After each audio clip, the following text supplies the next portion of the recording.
datang Pak di studio kami. Apa kabar Pak Egy? Kabar baik, terima kasih. Baiklah, dimulai dengan pertanyaan pertama ya Pak ya. Baik. Sebagai umat Buddha, kebinekaan itu seperti apa sih yang Bapak lihat dan Bapak rasakan di dalam PDS? Begini, Bhinneka Tunggal Ika itu adalah falsafah dari Buddhis. Itu dicetuskan oleh Empu Tantular. Kami melihat, khususnya saya itu melihat bahwa kebinekaan itu ada di dalam PDS. Oleh karena itu, maka saya berjuang untuk kepentingan PDS secara tidak langsung, berjuang untuk kepentingan Bhinneka Tunggal Ika. Pagi, ada sekelompok umat yang kerap disebut minoritas. Mereka seringkali berjuang dalam diam dan menghindari konflik frontal, Pak, di mana diperlakukan secara diskriminatif. Nah, bagaimana pendapat Bapak tentang hal ini? Sekelompok umat yang berjuang secara diam, itu memang haknya dia. Namun,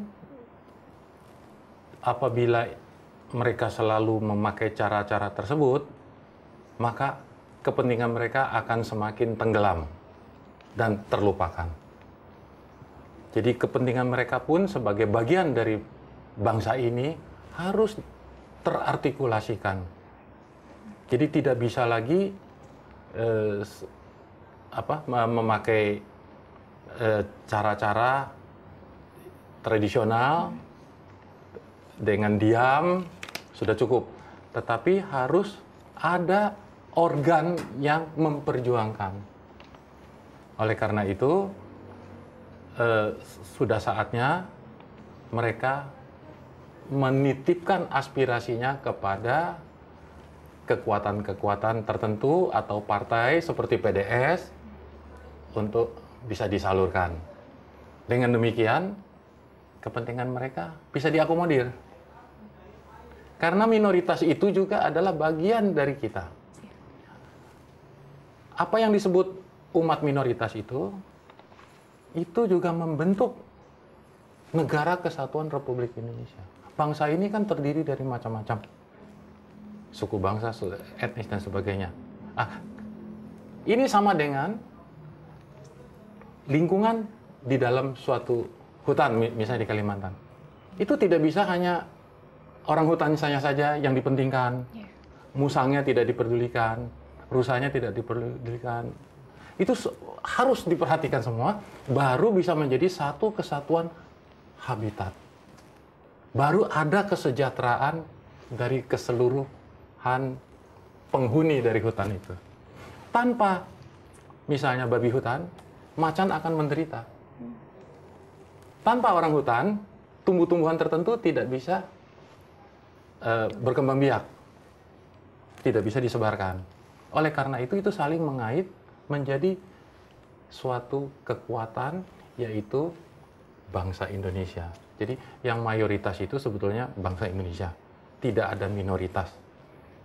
Di Indonesia ini tidak ada mayoritas-minoritas. Yang minoritas itu adalah orang-orang yang anti Pancasila. Tetapi yang pendukung Pancasila itulah mayoritas. Demikian menurut pendapat saya. Baik Pak, selanjutnya ya Pak ya. PDS itu menyatakan bahwa berada di garis depan. Nah, untuk membela kepentingan seluruh umat beragama di Indonesia, menurut Bapak, bagaimana Bapak melihat komitmen PDS dalam hal ini, Pak? Komitmen PDS itu jelas dan kuat sekali. Terbukti, PDS adalah partai yang pertama maju di depan membela umat Buddha dalam hal dipakainya nama Buddha sebagai merek dagang. Itu saja buktinya. Jadi, bukti yang berbicara, bukan mulut yang berbicara. Apakah PDS mempunyai kekuatan untuk membuat perubahan dalam kehidupan demokrasi di Indonesia kita ini, Pak?